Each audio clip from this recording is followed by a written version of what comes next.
ഒന്ന് രാജാക്കന്മാർ അദ്ധ്യായം 9. ശലോമോൻ യഹോവയുടെ ആലയവും രാജധാനിയും താൻ നിർമ്മിക്കുവാൻ ആഗ്രഹിച്ചിരുന്നതൊക്കെയും പണിതുതീർന്ന ശേഷം യഹോവ ഗിബെയോനിൽ വെച്ച് ശലോമോന് പ്രത്യക്ഷനായതുപോലെ രണ്ടാം പ്രാവശ്യവും അവന് പ്രത്യക്ഷനായി. യഹോവ അവനോട് അരുളിച്ചെയ്തത്, നീ എന്റെ മുമ്പാകെ കഴിച്ചിരിക്കുന്ന നിന്റെ പ്രാർത്ഥനയും യാചനയും ഞാൻ കേട്ടു. നീ പണിതിരിക്കുന്ന ഈ ആലയത്തിൽ എന്റെ നാമം എന്നേക്കും സ്ഥാപിച്ച് അതിനെ വിശുദ്ധീകരിച്ചിരിക്കുന്നു. എന്റെ കണ്ണുകളും ഹൃദയവും എല്ലായ്പോഴും അവിടെ ഉണ്ടായിരിക്കും.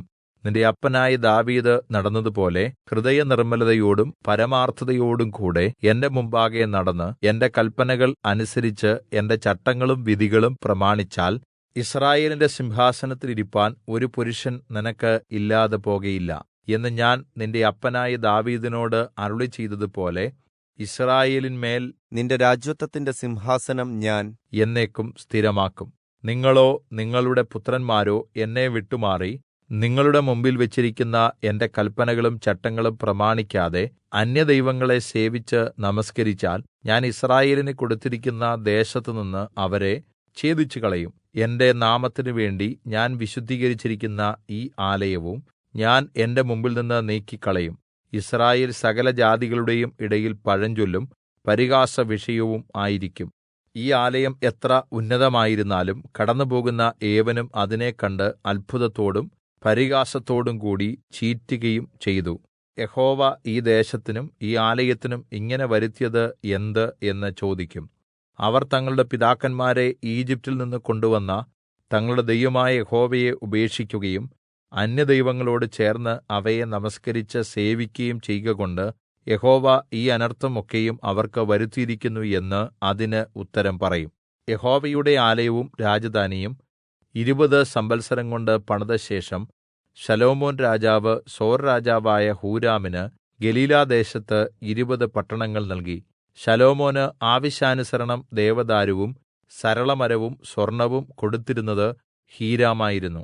ശലോമോൻ ഹൂരാമിന് കൊടുത്ത പട്ടണങ്ങൾ കാണേണ്ടതിന് അവൻ സോരിൽ നിന്ന് വന്നു. എന്നാൽ അവ അവന് ഇഷ്ടപ്പെട്ടില്ല. സഹോദരാ, എങ്ങനെയുള്ള പട്ടണങ്ങളാണ് നീ എനിക്ക് തന്നിരിക്കുന്നത് എന്ന് അവൻ ചോദിച്ചു. അവയ്ക്ക് അവൻ കാബൂൽ ദേശം എന്ന് പേരിട്ടു. ആ പേര് ഇന്നുവരെയും അങ്ങനെ തന്നെ നിലനിൽക്കുന്നു. ഹൂരാം ശലോമോന് ഏകദേശം 4000 കിലോഗ്രാം പൊന്ന് കൊടുത്തയച്ചു.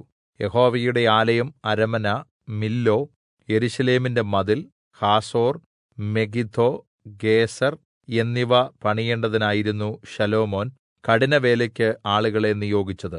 ഈജിപ്റ്റ് രാജാവായ ഫറവോൻ ഗേസർ കീഴടക്കി അത് തീവെച്ച് നശിപ്പിച്ച് നിവാസികളായ കനാന്യരെ കൊന്നു. ശലോമോന്റെ ഭാര്യയായ തന്റെ മകൾക്ക് അത് അവൻ സ്ത്രീധനമായി കൊടുത്തിരുന്നു. അങ്ങനെ ശലോമോൻ ഗേസരും താഴത്തെ ബേത്ത്ഹോരോനും ബാലാത്തും യെഹൂദാ മരുഭൂമിയിലുള്ള തദ്മോരും തനിക്ക് ഉണ്ടായിരുന്ന സകല സംഭാരനഗരങ്ങളും രഥങ്ങൾ, കുതിരപ്പടയാളികൾ എന്നിവയ്ക്കുള്ള പട്ടണങ്ങളും യെരൂശലേമിലും ലെബാനോനിലും തന്റെ രാജ്യത്ത് എല്ലായിടവും താൻ പണിയുവാൻ ആഗ്രഹിച്ചതൊക്കെയും പണിതു. അമോര്യർ, ഹിത്യർ, പെരിസ്യർ, ഹിവ്യർ, യെബൂസ്യർ എന്നിങ്ങനെ യിസ്രായേൽ മക്കളിൽ ഉൾപ്പെടാത്ത സകല ജാതിയെയും യിസ്രായേൽ മക്കൾക്ക് നിർമൂലമാക്കുവാൻ കഴിയാതെ ദേശത്ത് ശേഷിച്ചിരുന്ന അവരുടെ പിൻതലമുറക്കാരെയും ശലോമോൻ കഠിനവേല ചെയ്യുന്നവരാക്കി. അവർ ഇപ്പോഴും അങ്ങനെ തന്നെ ഇരിക്കുന്നു. യിസ്രായേൽ മക്കളിൽ ആരെയും ശലോമോൻ കഠിനവേല ചെയ്യുന്നവരാക്കിയില്ല. അവർ അവന്റെ യോദ്ധാക്കളും ഭൃത്യന്മാരും പ്രഭുക്കന്മാരും പടനായകന്മാരും രഥങ്ങൾക്കും കുതിരപ്പടയാളികൾക്കും അധിപന്മാരും ആയിരുന്നു. ബാക്കിയുള്ള 550 പേർ ശലോമോനു വേണ്ടി വേലയെടുത്ത ജനത്തിന്റെ മേലുദ്യോഗസ്ഥന്മാരായിരുന്നു. ഫറവോന്റെ മകൾ ദാവീദിന്റെ നഗരത്തിൽ നിന്ന് ശലോമോൻ അവൾക്ക് വേണ്ടി പണികഴിപ്പിച്ചിരുന്ന അരമനയിൽ പാർപ്പാൻ വന്നശേഷം അവൻ മില്ലോ പട്ടണം പണിതു. ശലോമോൻ യഹോവയ്ക്ക് പണിതിരുന്ന യാഗപീഠത്തിന്മേൽ അവൻ ആണ്ടിൽ 3 പ്രാവശ്യം ഹോമയാഗങ്ങളും സമാധാനയാഗങ്ങളും അർപ്പിച്ച് യഹോവയുടെ സന്നിധിയിൽ ധൂപം കാട്ടിയിരുന്നു. ഇങ്ങനെ അവൻ യഹോവയുടെ ആലയം തീർത്തു. ശലോമോൻ രാജാവ് ഏദോം ദേശത്ത് ചെങ്കടൽ കരയിൽ ഏലോത്തിന് സമീപത്തുള്ള എസ്യോൻ ഗേബേരിൽ വെച്ച് കപ്പലുകൾ പണിയിച്ചു. ആ കപ്പലുകളിൽ ശലോമോന്റെ ദാസന്മാരോടുകൂടെ വേല ചെയ്യുവാൻ ഹൂരാം സമുദ്രപരിചയമുള്ള കപ്പല്ക്കാരായ തന്റെ ദാസന്മാരെ അയച്ചു. അവർ ഓഫീരിലേക്ക് ചെന്ന് അവിടെനിന്ന് ഏകദേശം 14,000 കിലോഗ്രാം പൊന്ന് ശലോമോൻ രാജാവിന്റെ അടുക്കൽ കൊണ്ടുവന്നു.